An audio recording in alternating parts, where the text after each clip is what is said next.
آپ کا ایک آبجیکٹیو ضرور ہونا چاہیے کہ آپ کو چاہے ڈسٹریکٹ ہونا بھی ہے نا, آپ کو لگا کہ یار میں نے ٹرائی کیا, نہیں ہو رہا, چلو میرے اندر اتنا پیشنس نہیں ہے, چھوڑو میں یہ کرنا چاہ رہی ہوں. One should be very clear, آپ کا آبجیکٹیو تو ہو کوئی لائف میں کہ مجھے کرنا کیا ہے. ہمارے پاس انفارچونیٹلی کیا ہوتا ہے کہ ہماری جو یوتھ ہے اسپیشلی, اس کو ایک صحیح پاتھ نظر نہیں آتا ہے, ان کو پتہ نہیں ہوتا, بڑی کنفیوز ہوتی ہے. بٹ یہ کیوں ہے واقعی, آپ صحیح کہہ رہی ہیں. میں اکثر میرے پاس انٹرنز بھی جو آتے ہیں ان کو نہیں پتا زندگی میں کیا کرنا ہے آگے, دے آر لائک دیکھتے ہیں یہ آج کل کی جنریشن. آپ مجھے بتائیں, ہمیں پیرنٹنگ آتی ہے, ہم سمجھتے ہیں بچوں کو بہت اچھا پال رہے ہیں, ہمیں خود کو بھی نہیں پتا کہ ہم کیا کریں. جب میں کینیڈا میں گئی, میں 7 سال جب میں مونٹیسری میں کام کیا, تب مجھے لگا کہ یار میں تو سمجھتی ہوں میں کوئی بہت دبنگ ماں ہوں, اپنے بچے کو ابھی ڈانٹا نہیں ہے, میں نے اپنے بچے کو بہت ہی اچھی طریقے سے پالا ہے. میں نے تو اس کو بڑا پیمپر کیا ہے, میں نے تو اس کو سم ٹائمس تھوڑا سا اسپوائل بھی کر لیا ہوگا. یہاں تو 4 سال کے بچے جو ہیں وہ کیا کام کر رہے ہیں اپنے, اتنے انڈیپینڈنٹ ہیں, کیونکہ پاور تو انڈیپینڈنس میں ہے نا. صحیح بات ہے کہ ایک بچے کو آپ نے انڈیپینڈنٹ بنایا ہے, اس کو اتنا پاورفل ہے کہ وہ کسی پہ ڈیپینڈنٹ نہیں ہے. ہم اپنی بچیوں کو تو کتنا پاورفل بناتے ہیں, ان کو کھانا بھی پکانا آتا ہے, ہر چیز کرنی آتی ہے, ایک بچی آرام سے ہر جگہ سروائیو کر جاتی ہے. لیکن بیٹوں کو ہم کتنا پیمپر کرتے ہیں, ان بیچاروں کو تو ہم ان کے پر کاٹ دیتے ہیں. آپ نے تو پوری سچویشن کو ایسے ٹرن اراؤنڈ کیا ہے.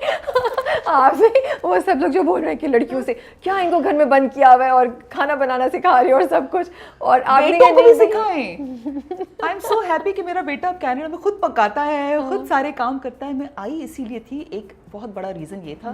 میں تھوڑا سا سوری, میں بڑا ہیپ ہیزرڈ فاسٹ فارورڈ میں جاتی ہوں, پھر آتی ہوں, پھر آپ مجھے واپس لے آتی ہیں. نہیں کوئی مسئلہ نہیں, یہ گپ شپ ہے, یہ کوئی وہ اس کا کوئی وہ تو ہے نہیں, آپ ہم انجوائے کریں. تو مجھے یہی تھا کہ میں, بیٹا علیحدہ ہی رہتا تھا کیونکہ جب سے یونیورسٹی اس نے جوائن کی تھی تو وہ مجھ سے 1 گھنٹہ ڈاؤن ٹاؤن ٹورانٹو میں رہتا تھا.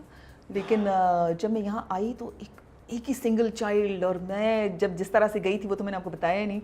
تو وہاں سے 12 سال کے بعد اس کو چھوڑ کر آنا میرے لیے کتنا ٹف ڈیسیشن ہے. لیکن میں نے اس وقت بھی یہی سوچا کہ اب لیٹ ہم فلائی, لیٹ ہم ایکسپلور ہز اون ورلڈ. اب اس کا وہ ٹائم آیا ہے کہ اب تھوڑا سا ڈٹیچمنٹ کی ضرورت ہے, ایموشنلی بھی, فزیکلی بھی. ہم دور جائیں, مے بی اس کے نئے ریلیشن شپ ڈیولپ ہوں, اس میں آسانی ہو, مے بی وہ اور اسٹرانگ ہوگا, وہ تھوڑا اسٹریٹ اسمارٹ ہوگا.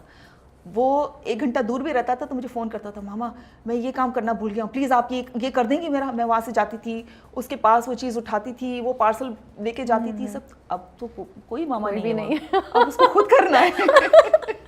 اب اس کو آپ کی قدر بھی بڑی آ رہی ہوگی. قدر تو از ویری نائس, بہت پازیٹیو, بہت پیارا بچہ ہے ماشاءاللہ. لیکن یہ ہے کہ اوبیسلی ہم بہت ساری چیزوں کو فار گرانٹیڈ دیتے ہیں. پر یہ جو آپ واپس آئی ہیں, یہ آپ نے اپنے لیے بھی ڈیسیجن لیا یا پرائمریلی اس کے لیے بھی تھا؟ مجھے تو واپس آنا تھا, ہم اس لیے گئے نہیں تھے کہ ہمیں ہمیشہ کے لیے رہنا ہی نہیں تھا وہاں پر. کیونکہ مجھے لگتا ہے جیسے آپ نے کہا نا, جب بچے ایک ایج پہ پہنچ جائیں تو آپ کو خود یہ ریئلائز ہونی چاہیے, ریئلائزیشن کہ ناؤ ایز مدرز اور ایز پیرنٹس آپ کو ان کو لیٹ گو کرنا ہے کہ وہ پرواز کر سکیں, اور اپنے آپ کو ایک اور پاتھ پہ لے کے جانا چاہیے کہ آپ ان کے پیچھے نہیں بھاگیں اور آپ اپنی زندگی خود کر سکیں جو آپ نے کیا. اچھا, تو پھر جانے کا فیصلہ, اب ہم اسی پہ آ جاتے ہیں, کینیڈا جانے کا فیصلہ کیوں ہوا تھا, کیا ہوا تھا؟ دیکھیے, میں وہ انسان تھی کہ میں اپنے شادی سے پہلے بھی مجھے کوئی پرپوز کرتا تھا نا, کوئی باہر رہتا تھا, تو میں اپنی امی کہتی تھی میں کراچی میں رہوں گی, میں کراچی سے باہر نہیں جاؤں گی, کہیں بھی نہیں جاؤں گی, مجھے کوئی شادی نہیں کرنی کہیں بھی. تو میں اس انسان مطلب کیٹیگری میں آتی تھی کہ میں نے کبھی سوچا نہیں تھا کہ میں زندگی کے اپنے 12 سال پاکستان سے باہر بھی گزار سکتی ہوں. گھومنے پھرنے تو الگ چیز ہے, لیکن رہنا ایک بالکل الگ ایکسپیرینس ہوتا ہے. لیکن میرا بیٹا بہت چھوٹا تھا کہ میرے ہسبینڈ جو ہیں وہ, جیسے میں نے بتایا, از فرام آکسفورڈ, تو اسٹینڈرڈ جو تھے نا, نہیں اب صحیح بولے نا, انہوں نے کہا ان کی ایجوکیشن کے اسٹینڈرڈ بڑے ہائی تھے. انہوں نے کہا یہ نارمل ایجوکیشن, اچھی والی ایجوکیشن. پتہ ہے کہ ایک سیکیور ماحول میں بھی, کہ ان دنوں میں کراچی کے حالات بہت خراب ہو گئے تھے. میں اور میرے ہسبینڈ جو ہیں وہ کہیں ایک ساتھ ٹریول نہیں کرتے تھے کیونکہ بچہ اکیلا. تو ہم سوچتے تھے کہ یار خدا نہ خواستہ ہم کہیں جا رہے ہیں, کوئی مس ہیپ ہو جاتا ہے, کوئی پرابلم ہو جاتی ہے, تو ایٹ لیسٹ بچے کے پاس ماں یا باپ میں سے کوئی ایک تو ہو. ابھی تک شاید ہم لوگ ایک ساتھ ٹریول کرتے ہوئے نا تھوڑا سا ہم وہ کرتے ہیں کہ اسپلٹ عادت اتنی ہے. ہاں, ہم لوگ اسی طرح سے, وہ کینیڈا سے جب آئے وہ علیحدہ سے آئے, میں علیحدہ سے آئی, اس طرح سے. وہ پاگل ہیں کیا ہے, واٹ ایور. اس کے علاوہ وہ چاہتے تھے کہ وہ اس کی اچھی ایجوکیشن ہو, تو وہ اس کو بہت چھوٹی ایج میں, اب 9-10 سال کے بچے کو آپ باہر بھیج رہے ہیں, تو وہ کہاں سے بچہ ہوتا نہ خاصا کوئی کسی غلط ٹریک پر چلا جائے, کچھ غلط کمپنی میں چلا جائے, اس کو کون گائیڈ کرے گا. تو میں نے اپنے ہسبینڈ کو یہ کہا کہ میں اس ایج میں اپنے بچے کو بالکل بھی نہیں چھوڑوں گی اکیلے. یا تو یہ او لیولس کر کے پھر گریجویشن کے لیے باہر جائے, اور میرے ہسبینڈ کا یہ کہنا ہوتا ہے کہ تب تک تو انسان کی بالکل ایک گرومنگ ہو چکی ہوتی ہے, پرسنالٹی اس طرح سے ڈیولپ ہو چکی ہوتی ہے. تو بہرحال اس کے اپنے ایک وہ میں ہر انسان کے اپنے وہ ایک ہمارا دونوں میں ہوتا ہے کبھی کبھی ڈفرینس آف اوپینین, لیکن ہم دونوں بہت رسپیکٹ کرتے ہیں اور اس کا میوچل کوئی گراؤنڈ ڈھونڈتے ہیں کہ ایک ورکیبل ہو کوئی چیز. تو اس میں پھر میرے ہسبینڈ نے یہ سوچا. اور دوسرا یہ کہ جب آپ باہر بچوں کو بھیجتے ہیں ہائر ایجوکیشن کے لیے, it's not easy for everyone, بہت ایکسپینسو بھی ہوتا ہے اور بہت مینس کہ آپ پھر بچوں سے مل بھی نہیں سکتے. تو ساری چیزوں کو کرتے ہوئے انہوں نے امیگریشن کا اپلائی کر لیا. مجھے بتایا بھی نہیں امیگریشن کے لیے. جب امیگریشن آ گئی سر پہ اور آخری جب ہوتا ہے نا ایئر کہ آپ کو جانا ہے, اس کے بعد پھر آپ نہیں اویل کر سکتے اس کو, تو تب مجھے انہوں نے کہا کہ چلو اب تو کوئی ایکسکیوز نہیں ہے نا تمہارے پاس. میں نے کہا جاب, تو اس نے کہا میں ریزائن کر لیتا ہوں. اچھا بھائی, اب میرے تو ویسے ہی میرے لیے کوئی میڈیا کوئی مینس کہ اوبیسلی میرے دیکھنے والے پیار کرنے والے لوگ ہیں وہ امپورٹنٹ ہوتے ہیں, لیکن ادروائز جیسے میں نے بتایا کہ ویری فیملی اورینٹیڈ پرسن. تو میں نے کہا ٹھیک ہے. تو اس طرح سے ہم لوگ باہر چلے گئے اور بس وہ وہاں پہ ایک نیا زندگی کا جرنی اسٹارٹ. ہاں, اور مجھے تو ہر چیز کو ایکسپلور کرنے میں بڑا مزہ آتا ہے. جیسے میں نے کہا کیسے کرتی ہیں آپ, یہ اتنی پازیٹیو کیسے ہیں آپ زندگی میں؟ مجھے نئی نئی چیزیں سیکھنے میں بڑا مزہ آتا ہے ربیہ. مجھے ڈفرینٹ کلچرس کے بارے میں جاننا. وہاں پہ تو ٹورانٹو میں تو اتنے ڈائیورسیفائڈ کلچرز, اتنے ڈفرینٹ لوگ اور بڑے اکوموڈیٹنگ لوگ ہیں, آپ کو بڑا پیار کرنے والے لوگ ہیں, بڑا وہاں پہ بھی بڑا فیملی سسٹم ہے. لیکن ان کے ایک سرٹن ان کے بنے ہوئے ہیں سوشل سیٹ اپ ان کا اس طرح کا ہے کہ 18 سال کا بچہ ہوا تو پھر ان کو فلائی کرنے دیں گے, ان کو اپنی ذمہ داریاں خود اٹھانے کے لیے دیں گے. تو لیکن بڑا مزہ آیا مجھے. اب کافی دفعہ میں نے آپ کو یہ کہتے ہوئے سنا ہے کہ آپ کہتی تھی کہ میرے لیے بڑا امپورٹنٹ تھا کہ میری جو پازیٹیوٹی ہے میں اپنے بیٹے میں آگے I make sure that he is a positive person اور ایک اچھا انسان میں اس کو بناؤں. اچھا, مجھے لگتا ہے یہ کہنا بڑا آسان ہوتا ہے, لیکن پریکٹیکل لائن پہ جب آپ آئیں یا پریکٹیکلی دیکھیں زندگی میں تو یہ مشکل ہوتا ہے. ایک انسان ہے جس کو آپ جس کی پرورش کر رہے ہیں. کچھ آپ شیئر کر سکتی ہیں کہ کیسا ایکسپیرینس تھا, کیا چیزیں آپ نے کی یا کیا آپ کرتی تھیں جس سے یو میڈ شیور کہ آپ کے بیٹے میں دو ورڈز آپ نے بولے, شکر گزاری اور پازیٹیوٹی, یہ دونوں چیزیں آپ کی زندگی کو اتنا آسان بناتی ہیں. Exactly, that's why I want to know کہ پیرنٹس یا مدرز جو سن رہی ہیں کیا کہیں گی. کیونکہ میں ہمیشہ اس کو یہ سکھایا ہے میں نے کہ تم کسی چیز کے لیے انٹائٹلڈ نہیں ہو. تم اللہ تعالیٰ نے جو کچھ دیا ہے نا اس کا پلیجر لو اور اس کو شکر گزاری کے ساتھ اس کو لے کر چلو. اب وہ کبھی کوئی ڈاؤن فیل کرتی ہوں تو وہ بھی مجھے اسی طرح کے لیکچرز دیتا ہے اور میں اتنا میرے اندر انرجی آ جاتی ہے. ہوتا ہے نا سم ٹائمس آپ تھوڑا ڈاؤن فیل کرتے ہو, تو میں اس کو ہمیشہ کبھی بھی جیسے اب یہاں پر بھی میں تھی, کوئی انٹرویو کی کال آ رہی ہے, کچھ ہو رہی ہے, وہاں پہ تو اس طرح سے ہوتا ہے نا, پہلا راؤنڈ ہوا, دوسرا راؤنڈ ہوا, تیسرا راؤنڈ ہوا, اس کے بعد جا کے آپ کو جاب ملتی ہے. تو وہ تھوڑا سا بچے ہوتے ہیں کہ مما دعا کرنا, مما پتہ نہیں کیسا ہوگا, میرا انٹرویو کیسا ہوگا, یہ ہوگا. تو میں اس کو ہمیشہ یہ کہتی تھی کہ تم نے اچیو کر لیا, تمہیں انٹرویو کی کال آئی, مطلب کہ تم اس لیول تک پہنچ گئے ہو. اب اس کی فکر نہیں کرو کہ تمہیں یہ ضرور ملے گی. اگر تمہیں یہ جاب نہیں بھی ملے گی تو تم سیکھو گے کتنا. تم سوچو دوسرا انٹرویو تمہارے لیے کتنا آسان ہو جائے گا, اور تم بس اس سوچ کے ساتھ جانا کہ تم انجوائے کرنے جا رہے ہو, وہاں پر تم ایکسپلور کرنے جا رہے ہو لوگوں کو, کس طرح سے وہ بات کرتے ہیں, کیا کرتے ہیں, سیکھو, لرن کرو.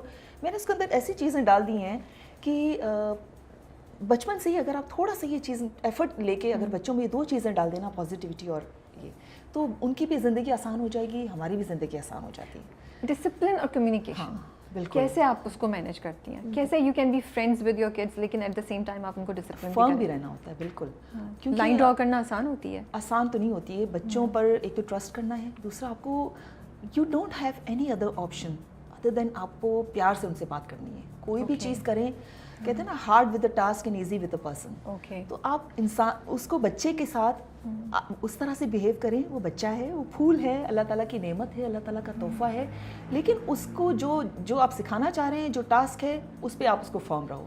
تو اس میں سب سے پہلی شکر گزاری کے لیے میں نے اس کے اندر والنٹیئر ورک جو ہے وہ بچپن سے, جب میں پاکستان میں تھی, میری ایک آرگنائزیشن ہے آسیان ویمن اینڈ فرینڈس, وہاں پہ ساری آسیان لیڈیز ہیں, ابھی تک میں اس کی ممبر ہوں. وہاں پر ہم لوگ فنڈ ریزنگ کے لیے ایونٹس کرتے تھے, تو میں اس کو لے جاتی تھی بچپن میں اپنے ساتھ.